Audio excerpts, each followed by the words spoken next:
read this book? No, he came and spoke with us. He came and spoke with everyone. Who is it? What's the name of the book? It's called Attached by Rabbi Yaakov Danishevsky. I started working through it. And well, first of all, I heard like a raving review. And I was like, okay, I need to go through it and start working through it. And so what I want to start today with is I want you to close your eyes. Seriously. Should we hang on to our purses? No, I'm just. I want you to close your eyes. Good morning. Can you close the door, please?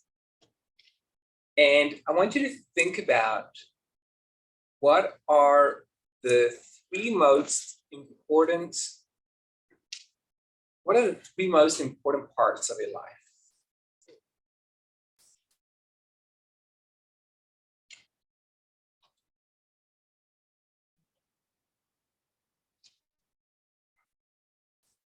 What are the three most valued parts in your life?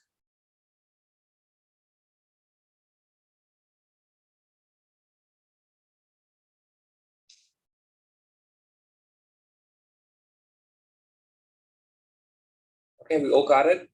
Yes? Okay. How many of you do not have the word relationship in that top three?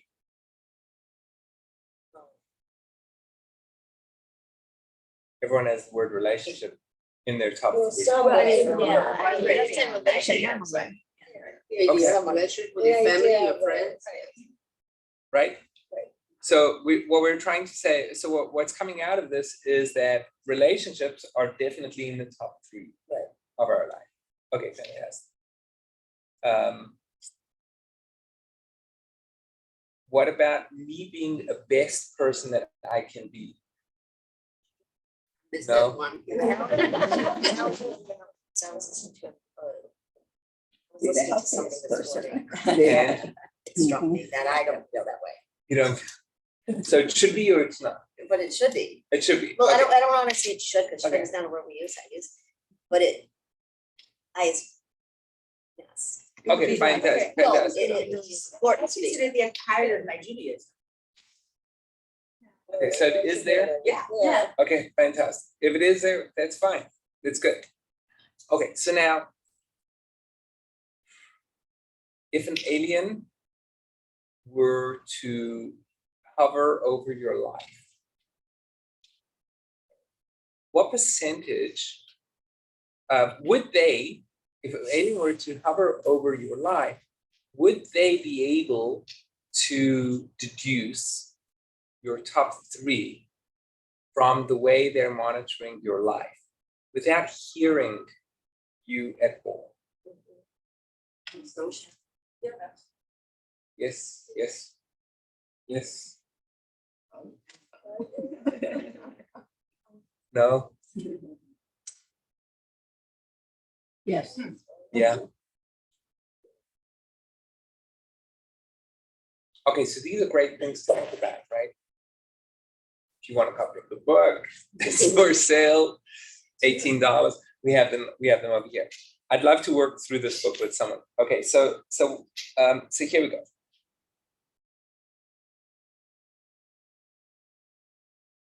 The foreword of the book was written by Dr. Pelkowitz. And Dr. Pelkowitz is a fantastic psychologist, David Pelkowitz, from Psychologist in New York. He brings this fascinating story. 1942, might as well read it. In 1942, August 1942, the Nazis murdered virtually every resident of the town where Samuel Oliner lived in.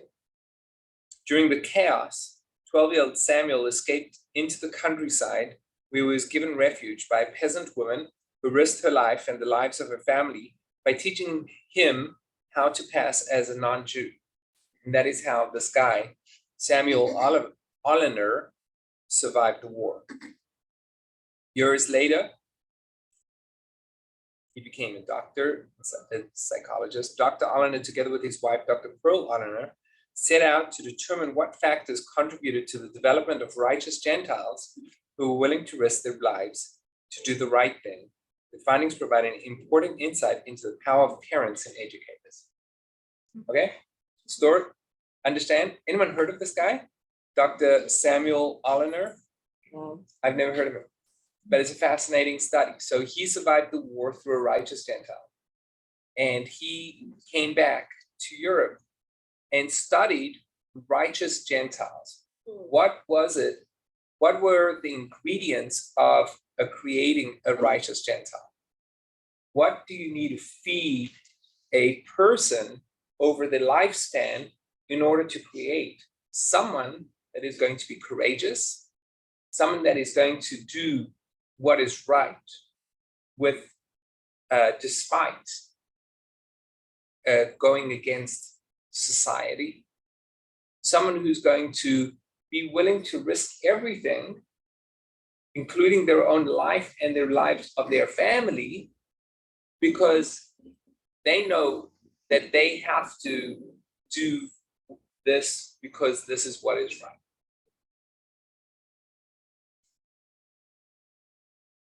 What do you think he came up with? What would you think are the most important ingredients to ingrain into a child? So he didn't study the people themselves as much as he studied their upbringing, right? So he studied how they were brought up, what their parents instilled.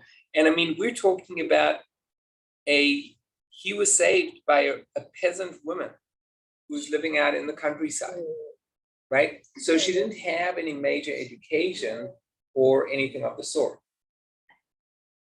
Really loving parents who will listen to you, who embrace you, who just are there for you no matter what. And the idea of, everyone is a human, right? We are all Okay. human beings. So that's what you do. Okay, yeah. I think the hardest part of, and what I admire most about righteous Gentiles is, yes, they're ethical. Yes, they get a good upbringing. Yes, they're selfless enough to be willing to give up their own life. But the key component for me, and I've asked myself this question, and I still don't know the answer is, could I put my child at risk for the life of another person? Okay, well, we're just specific. I appreciate your point, but I want to get back to the. But isn't it part of it? So what I wanted to ask is, what is the ingredients in order to bring someone up to such a degree? I mean, this is not a new concept, dare I say, right?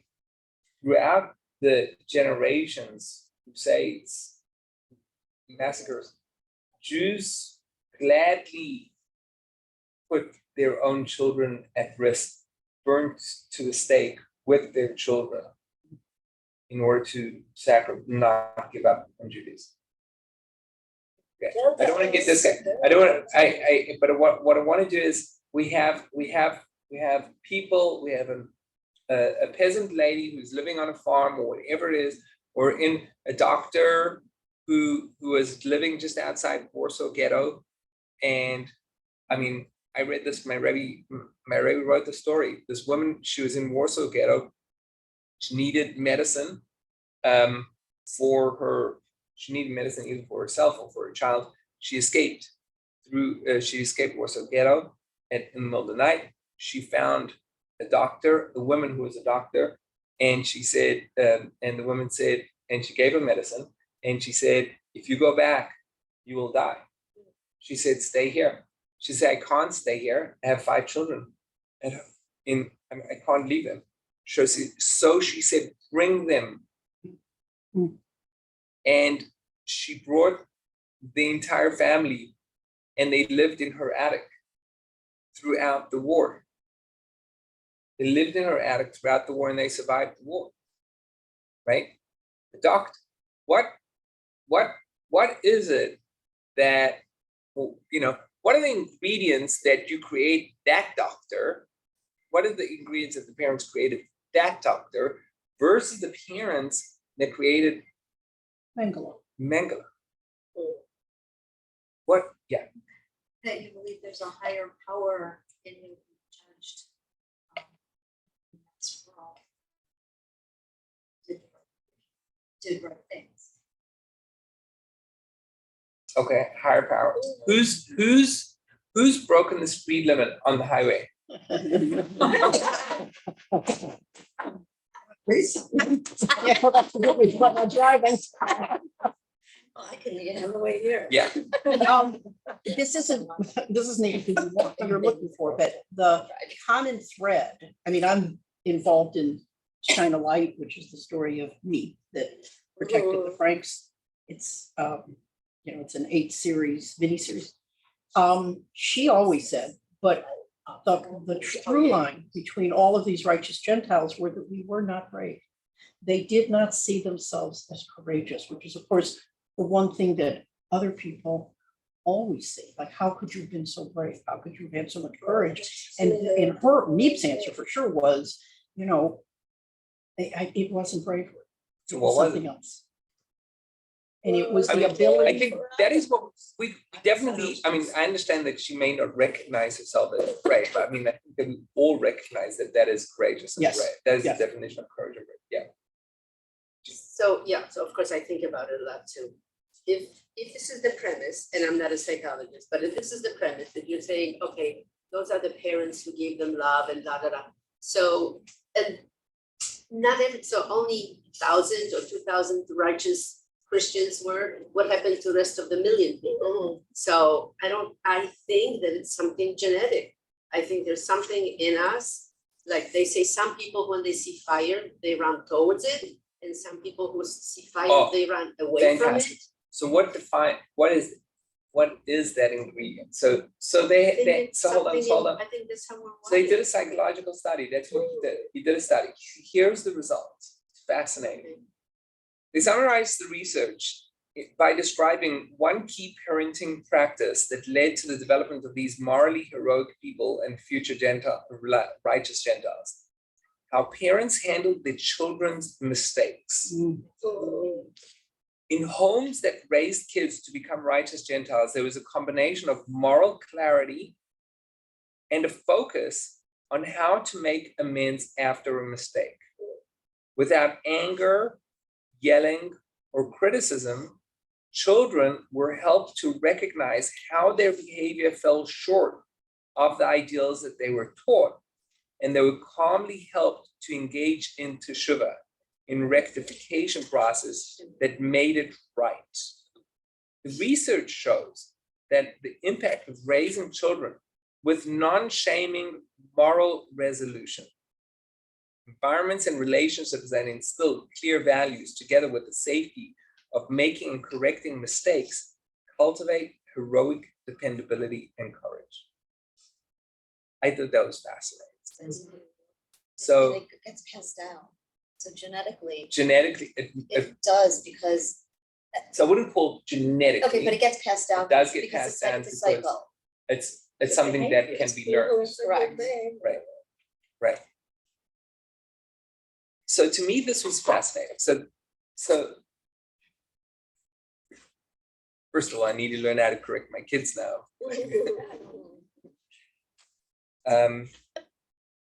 So anger, yelling, criticism, shaming. All happened, yeah. And you turned out okay though.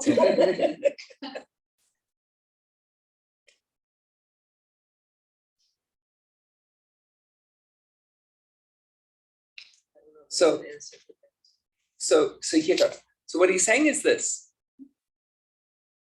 that when I am taught clear moral clarity, what is right and what is wrong, when I'm taught moral clarity, and I'm taught that I am a human being and that I can make mistakes, and not only that I can make mistakes, but I can fix my mistakes, that will teach, that will implant within me a fiber that is able to stick up when things go against what I know is right.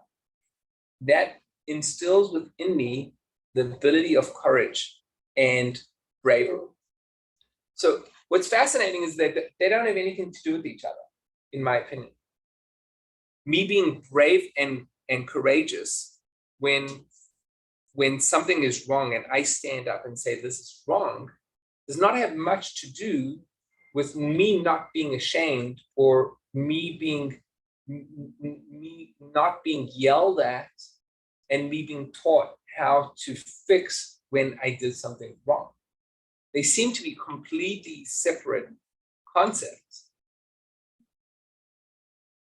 Great, Okay, fine. because if every time you do something wrong, you're shamed or punished or Yes. something like that, it's much more difficult to take a stand and be brave because you see all the negative things that happen. As opposed to if you're dealt with calmly and encouraged to follow the right behavior, you might have more and more to be able to be brave in a situation where you might be, bad things might happen to you, but you can also see bad things might not happen to you. But if every time you've done something, you're taking a stand or done something, made a mistake and you've been punished for it, you're not gonna see that there might be a different outcome.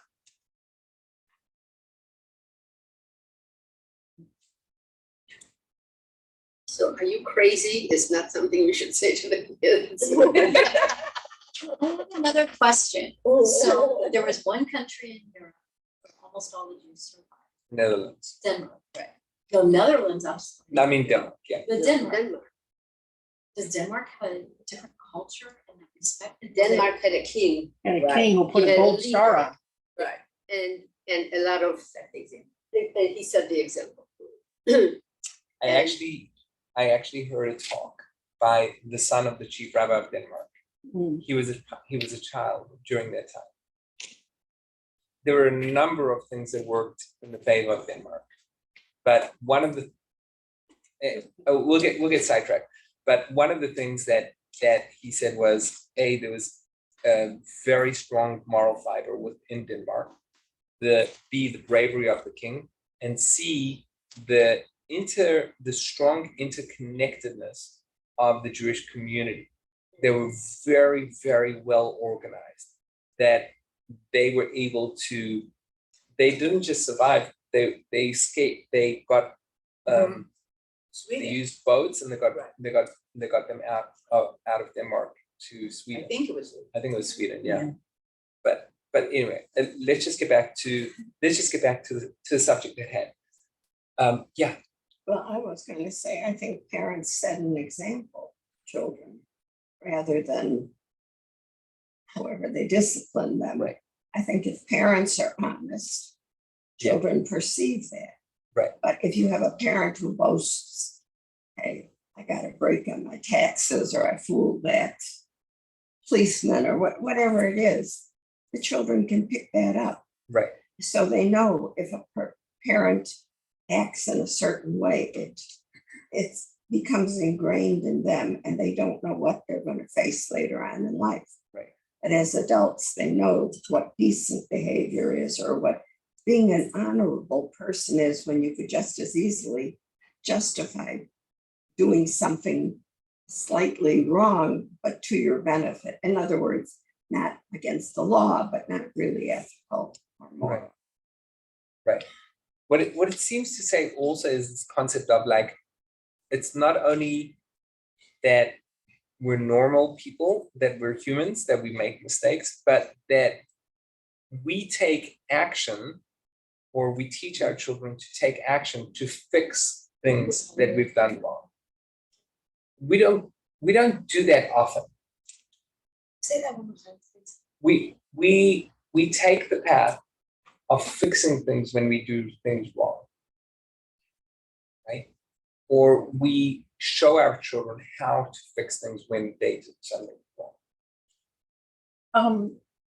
So maybe the fixing the mistake could be people that kind of saw what was happening years before and maybe didn't stand up or didn't whatever, however this, I mean, Hitler, everything Hitler did from I don't know what it was legal. He was elected. These were legal laws. Maybe people who see that as children can then wake up one day and say, I may have not done the right thing here, but today I am. I couldn't stop it when it was beginning, but I can do something today. I don't want to go there. I'll tell you why. I don't want to go there because, like, I don't think we have the research, but the research that they had, and forgive me, can't do that. The research that they had or that they gave us was very simple. Children who grew up in a place where there was moral clarity, and that when they did something wrong, they were given a path without shaming, without anger, without abuse, were given a path of how to mend that. That created courageous people that stood up when things were wrong. Anyways, That's kind of broad. I think Yeah. there's one other aspect of this that we can't ignore. And that's if people are taught, children are taught respect, and children are taught unselfishness, that they have, and it's not necessarily in Germany, but they have to stand up for somebody, for an older person who's sitting on the bus, so that they have to stand so the person can sit. If people are taught unselfishness and basic respect, then when that unselfishness, their brains are then wired that they feel that it's their responsibility to do something for someone else. I'm not saying that it's the primary factor, but I think it has to be included in there. That because if somebody is spoiled and raised that they can do whatever they want and that they come first, then somebody else has a problem. They say, too bad, it's not my problem.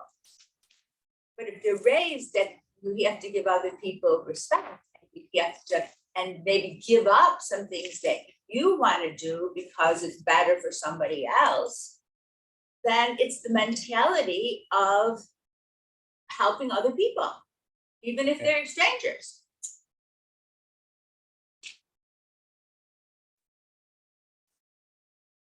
No? I definitely think it's an important ingredient. I don't know if it's that underlying energy. I'm not saying it's the primary, I'm saying Okay. you can't But ignore that Yeah. aspect of it. can't. I agree. Okay. Sure.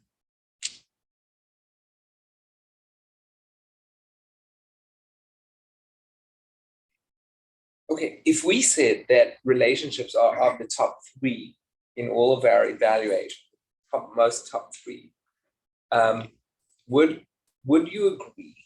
So let me guess some of your top 3. Relationship with those closest to you, meaning a spouse or children, right? My relationship with Judaism, or how I am as a Jew, or my relationship with God. And number 3, whatever else you each will throw it. Community. What community, Health. health? Judy, you're on the spotlight right now. Who gave you? You covered my 3, so I gotta think. What of was the something. third? My 3rd was health. Health. Okay. Okay, fine. Okay, so my relationship with God, so what does it look like? What does my relationship with God look like? And what this book is actually about, it's called Ledavka Bo, to attach, Ledavka Bo, and your obligation is to attach ourselves to God. So he's a psychologist, and LCSW, I guess he's not a psychologist. He's got a master's in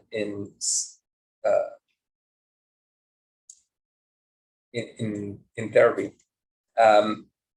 What his goal over here is to, how do we take the values that we know about our relationships between us and other people and attach that or connect that to a relationship between us and Hashem, us and God. Okay. And I believe that that is the core, that is the job of Judaism. Job of Judaism at the core, in my opinion, unlike any other religion out there, has an immense focus of an equal, intimate relationship, or works towards a core intimate relationship between God and us and Hashem. That is our job. That is our struggle of what our work is as person within Judaism. That is our job. So he tells it very fascinating. He goes through the essays called Eish Kodesh. So anyone heard of the book called Eish Kodesh? Eish Kodesh. Holy fire. Holy Fire. That is correct. Eish Kodesh was written, they're a collection of essays which were written by Rabbi Clonimus Kalman of Piasetzna. Clonimus Kalman of Piasetzna, he was in the Warsaw Ghetto from 1939 to 1942, and he was killed just after Sukkot, 1942. He was shot. Rabbi Clonimus Kalman was a leader of the community, and he wrote his essays called Eish Kodesh of his speeches or his talks before Rosh Hashanah and Yom Kippur of each year, 1939, 1940, 1941, and 1942. Okay. And what Rabbi Danishevsky did was he compared his angle of his talks during each year compared to what we know was happening in Warsaw during the years, right? So it's similarly like if you got a great rabbi or public rabbi and he spoke before, a year before COVID would be different to the year, the year of COVID versus the year after COVID, whatever it is, right? Because we know the context, so we understand what's going on, and it's very fascinating. So he says the first year that he spoke about, so the first year, 1939, he spoke about, so Warsaw was a ghetto now. Jews had just had a very, very nasty wake-up call. So he spoke about sin being the cause for suffering and the ability of believing in the divine, in Hashem, punishing us for the sins that we did. That was 1939. That the reason why we're going through suffering is it's a punishment for what we've done. 1940, the ghetto was sealed. No one could get in, no one could get out. There was starvation. There was terrible suffering. So during this point, he gets to a place of contemporary suffering as a collective purification. Meaning when we suffer, there is this huge purification that goes on throughout society, throughout the Jewish world, throughout the entire society, and through our suffering, we're able to achieve a certain amount of purification, and that through our purification, we can reveal the mercy of Hashem amid the pain. Okay, so step number one was, year number one was we're going through suffering, and that is because we have sinned, and that's to atone for our sins. Step number two, it's already way too painful. Can't be that we're suffering for our sins. It must be that we're achieving a global sense of purity throughout the community. That's in 1940. 1941, he got to a place called protest against Hashem. The kindness hidden in the the kindness hidden in pain was unbearable.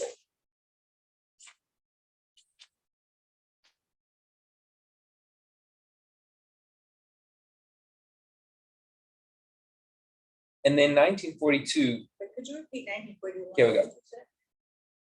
Kindness and pain?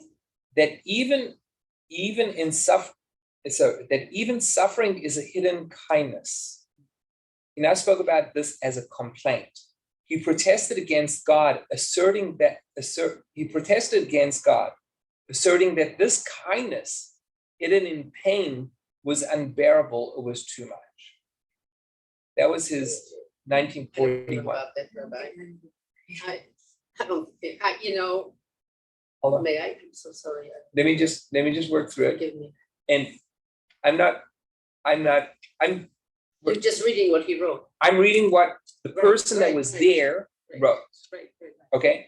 And then in 1942, and our goal is really to get to this, because what happened was Rav Klein was coming with H. Kodesh, what he did. I mean, like it's a process of going through so much suffering that he got to a point where there was absolute clarity. And I'd rather just, instead of me reading my summary, I'm just going to read what he writes over here. In 1942, Rabbi Shapiro's message continued to intensify and his imagery shifted. He then described God sitting and crying in a private chamber. He told the people that each of them could enter the chamber and cry along with God. At this point, notions of repentance, hidden kindness, and purposeful suffering were removed. In their place came mutual crying between man and God. Toward the end of Eish Kodesh, the sermons focused predominantly on God's pain and agony alongside that of the people. God was described as a mutual sufferer. This was not a new idea. I mean, this is not like Rabbi Kalman came up with. This idea is steeped in old, my understanding, in 100%. Jewish philosophy from way back. 100%, Okay. 100%. God cries when we cry. Even the whole thing, the sin, the suffering, the purification. Yes, all crying. the 100%. Rav Klein was one of the greatest of our sages, of the Holocaust period. But Judaism is not, a rabbi getting up and speaking is not unless it has relevance, it's pathetic, right? Unless it is personal and has relevance, it's useless. You can't it's not Judaism, right? So he's coming from a place in 1939.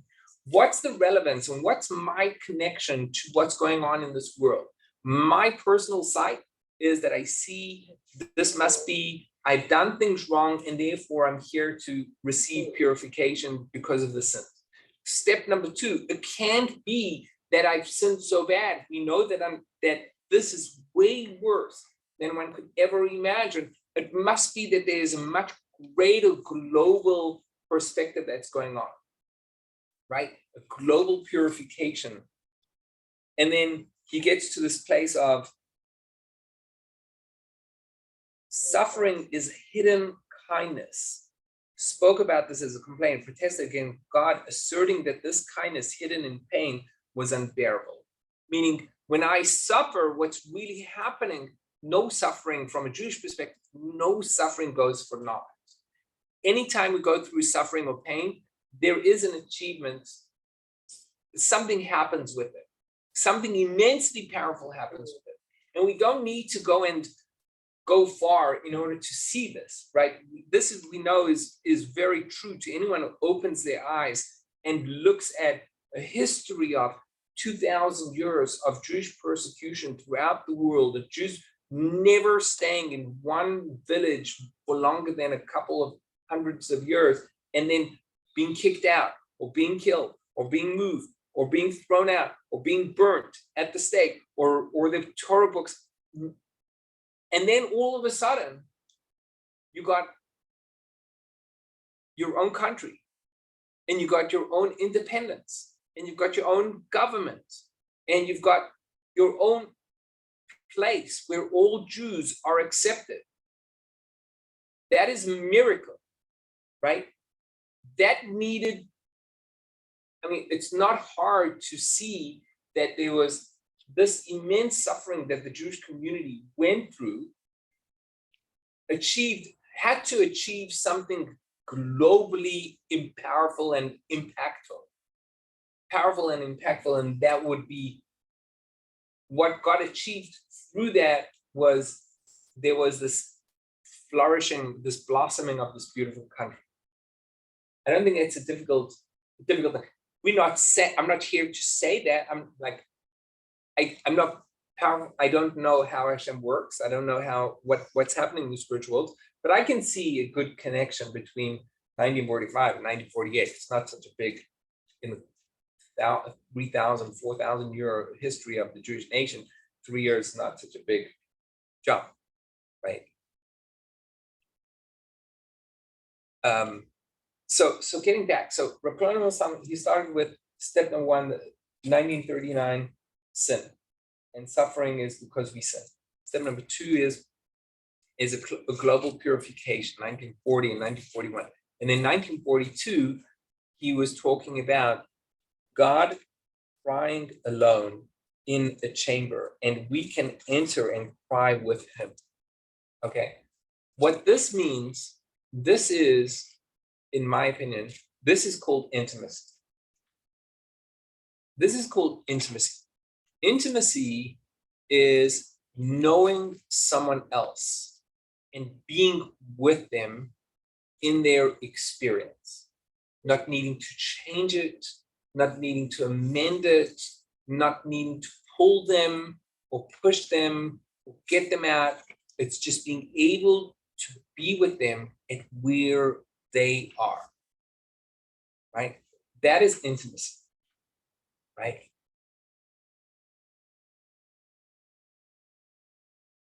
And what is fascinating is that he goes with this relationship from the most, it's almost like you go from the relationship between us and Hashem as king, servant who did wrong gets punished, to a place of, it's got nothing to do with that. We're both in an immense pain, and we're sharing this pain together. We don't need to know why. We don't need to know the cause. We don't need to know the ultimate goal of what's going on. I just need to be with you present. Right? So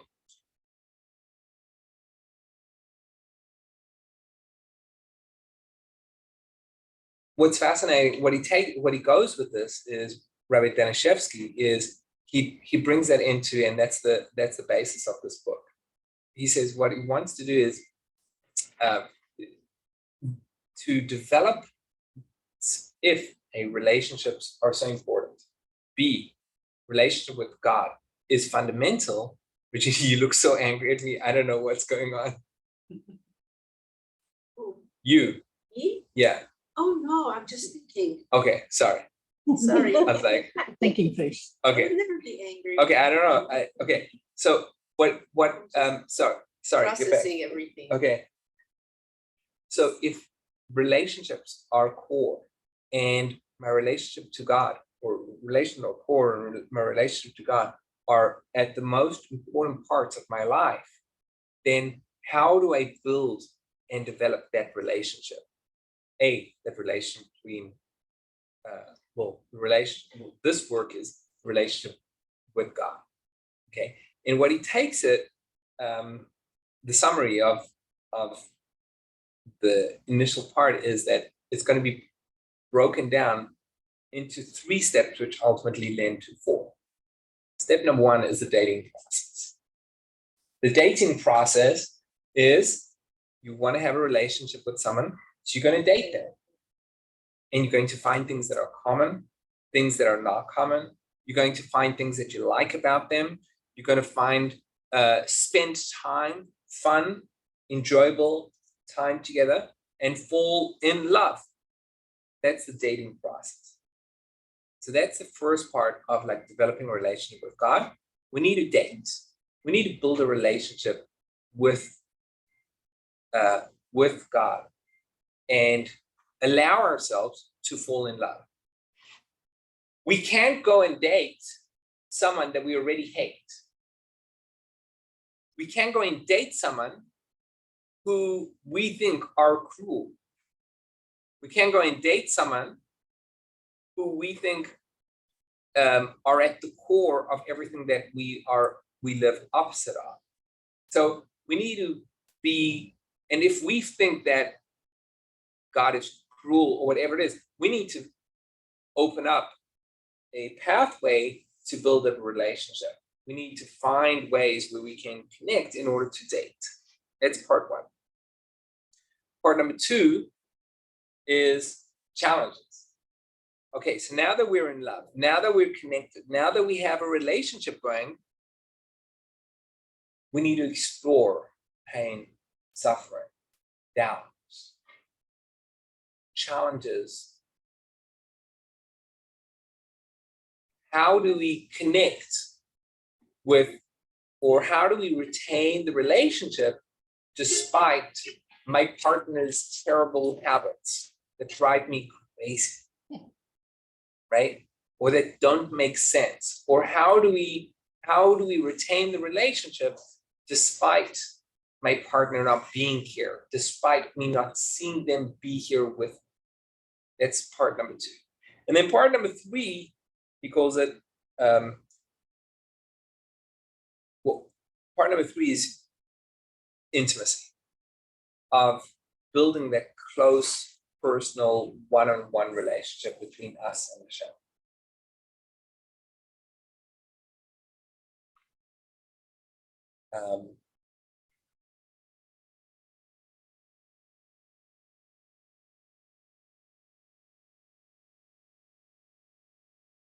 Here we go. When you're deeply in love, the next stage inevitably arrives. The hard stuff, like all relationships. A relationship with God is not all rainbows and butterflies. In the hard stuff, we look at some of the more difficult aspects of living in a relationship with God. We talk about pain and suffering, anger with God, doubt, sin, disenchantment, and boredom. If we can find our way through and even embrace the relational challenges of living together long term, then only then we arrive at the entrance of true intimacy. And this brings us to the third and final section of the book, the your stuff. In this section, we look at three styles of intimacy as developed by attachment theorists. Ultimately, what stands in the way of relational intimacy is not philosophical or conceptual, but internal and personal. In order to consummate your relationship with God, you need to understand yourself and how you approach and experience intimacy. So the you stuff unpacks the underlying dynamics of unhealthy and maladaptive relationship styles that we may be carrying, and how we can reconnect that and become intimate between us and Hashem, us and God. And then the fourth chapter offers an X-ray into the inner life of a person capable of securing deep intimacy. It concludes with a path of getting yourself there.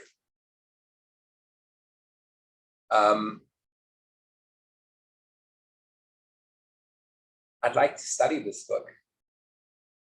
Anyone's interested in working through it with me? I'd like to start studying it on Sunday mornings. Sunday mornings, 9:30, 9:30, what time? 9:30, right? 9:30 is better than 9. 9:30 is better.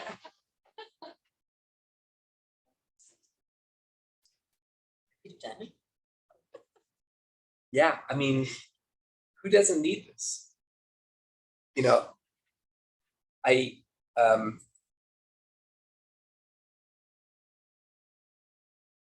I'm trying to work with guys on intimacy, on my guys, the Torah and Tequila guys. And it's funny. It's funny how clueless guys are. Really? It's surprising to women. It's not surprising to me, right? It's really shocking. Like I gave them a basic exercise.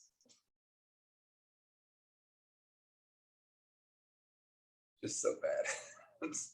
I was like, okay, what? That I want to hear You it. want to hear?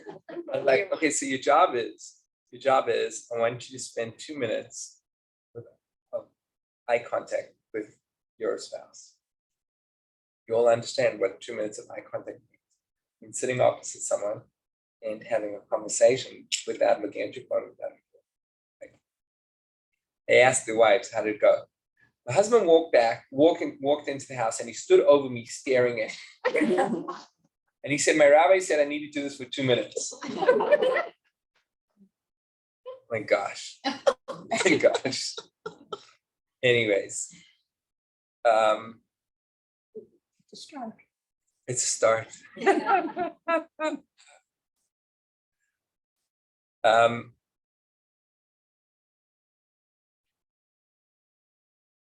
I think we're a fascinating creature, the human being.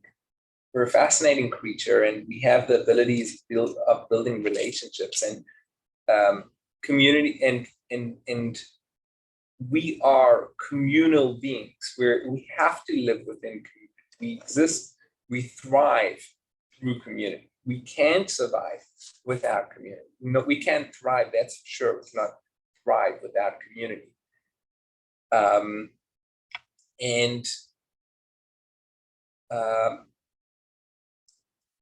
Which means that we need relationships, and we need to know how to deal with relationships and how to build relationships, both positive and negative. We need to know how to distance unhealthy relationships. We also need to know how to retain relationships despite being on different paths of the relationship. You know, I have a challenge with someone that I'm working with, and they think that they're going to be my best friend. And it's very clear to me that we're not on the same path at all.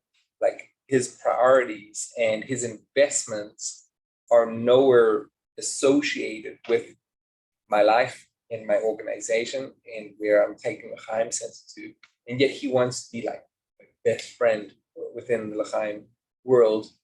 So none of your husbands, I know that you all think more, I mean, but I don't want to burn it, you know, so I need to like find this balance of how to retain the relationship in a healthy way, but not turn him off.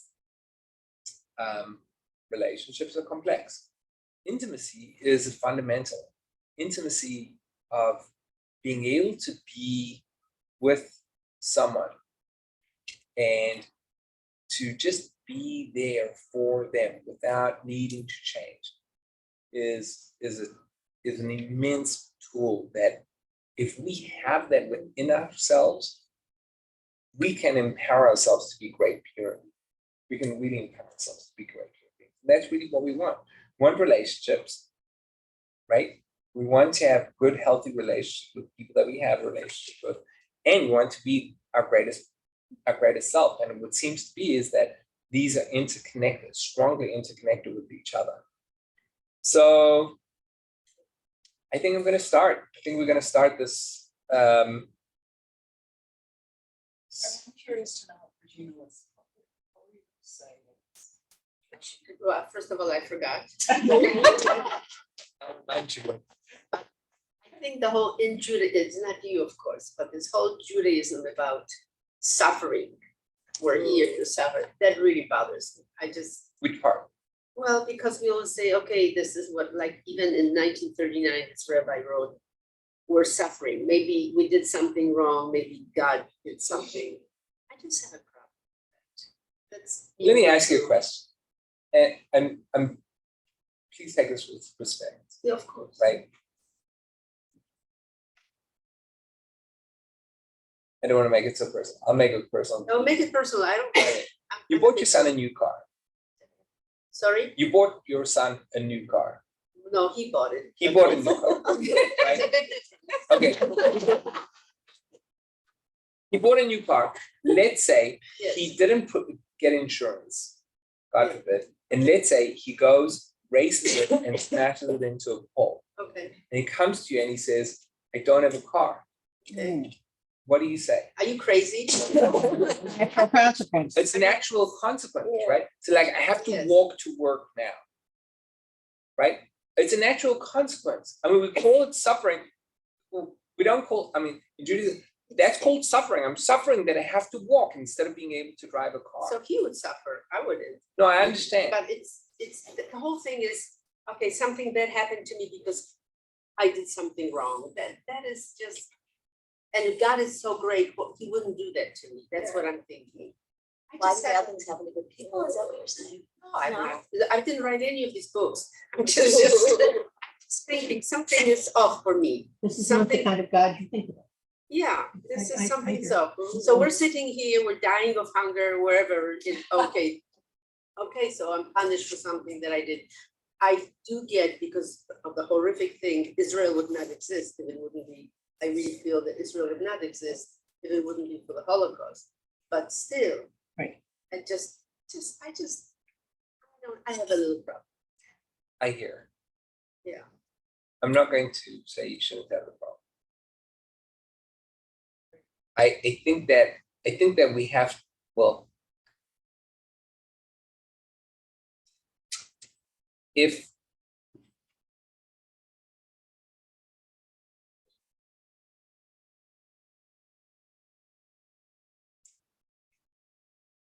we have to work within a premise that God exists and that God is all powerful, right? If we work within that premise and that everything that the Torah says is true, and that Torah gives us guidelines of doing things, do this, and if you don't do this, you will have this repercussion, and if you do this, you'll have this repercussion. If we work within that premise, we have to deal with the question. That would be like the first question. Did I do something wrong? Is this something I need to do to fix in order to get back into, right? If I ruin my credit score by not paying bills on time, and then want to take a mortgage and feel that I can't get a good mortgage or have to pay a ridiculous amount of interest, I need to evaluate that. How do I need to fix my credit score in order to get into better places, in order to refinance my home, right? So I get the word. The word suffering is probably, I hear it so much in the Christian world, and like we don't hear it so much in the Jewish world. That's true, and it's not a very familiar concept in Judaism. It's not something we talk about. I would call it repercussions or our challenge with certain things. We need to work with that. I'm sorry. I feel that it's important for us to be aware that there are repercussions of our actions. When I do good, I put good energy out in the world. When I do wrong, when I do bad, I put negative energy in the world, and it can come back to me. I don't think that's a difficult concept for me to swallow at least. But I mean, clearly that is step number one of a relationship. It's like a very distant relationship. It's action and repercussion. It's me and the policeman, right? We don't have anything to do with each other. And then it becomes much more personal, me and my parents. And then it becomes very personal, intimate between me and my spouse, or me and someone that just is in pain. What's fascinating is that when I'm able to be with someone in their pain, I'm able to focus away from my own pain. Right? If you're going through a depression, go and help someone else. it's fascinating the power of moving our focus, of adjusting our focus from ourselves to someone else, to something else, or being with someone. That is fascinating because, he didn't come to a place, he didn't come to a place where he was screaming at God and angry at God. He came to a place of like, okay, and this is the worst of the situation, right? Days before he was murdered, just to completely be there. And he was not just being there for himself, it was being there with the community. So if you guys would like to join me, I would like to start Sundays at 9:30. David left that slot open. I'd like to start working on this book. I think it's a fascinating book. I wanted to do essays, but I think that working through this would be really practical and valuable to become greater people that we're like. Will it be available on Zoom as well? Yeah. I know it's better to be in person, but Sunday morning. Hard time to get out of the house. So it's an option. Yeah, but we'll do it Sunday mornings over here at 9:30. Okay, great. Okay, thank you everyone for joining me. I'm glad Eve told me yesterday that she Need you to do this. needed me to teach. That's last week. She told you last week, right? Oh, by the way, Hi Joyce, nice to see you.